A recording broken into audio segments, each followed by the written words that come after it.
Welcome back to physics short classes. Today we are going to discuss about electric flux.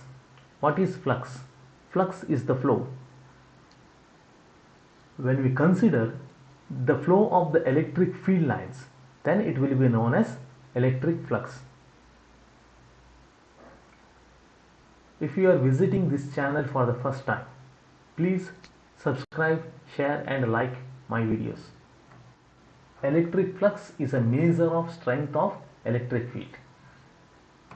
It is the number of field lines crossing a given area placed normal to the field at a point.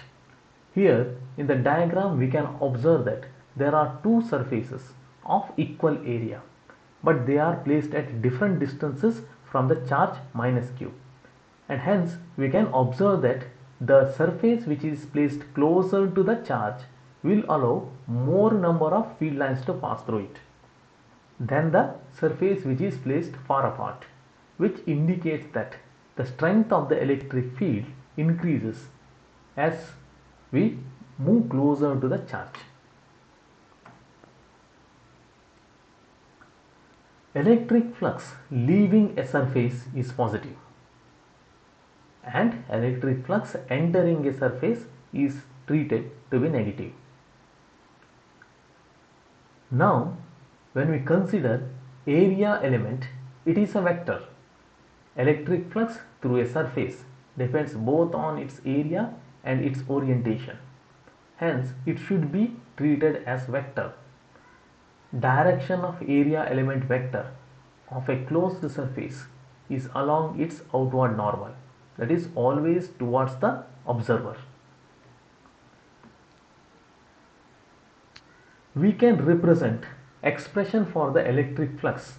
For electric flux delta phi through a surface delta S due to electric field E is given by the expression delta phi equal to E dot delta S, or E into delta S into cos theta, where theta is the angle between the electric field and the area element. Electric flux is a scalar, even though it depends on two vectors, that is electric field and area element vector. Since we are taking the dot product, it should be a scalar.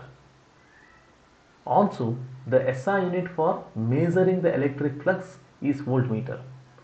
It can be understood with the help of the expression the flux is equal to field into area, where electric field is measured in volt per meter and area is measured in meter square. Hence SI unit of electric flux is voltmeter.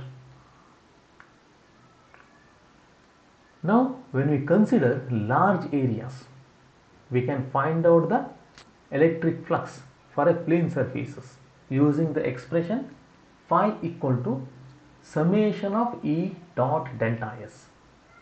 Here for the plane surfaces, the direction of the area element vector at any point is the same, but there may be change in the value of the electric field.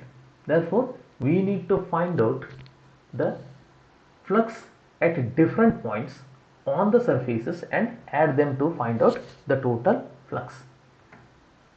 But when we consider curved surfaces, both electric field and the direction of the area element vector are different at different points.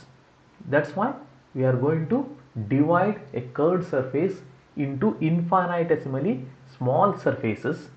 Each surface is almost plane.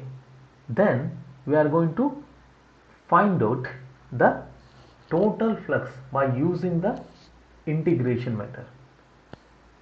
The total flux is equal to surface integral of E dot ds.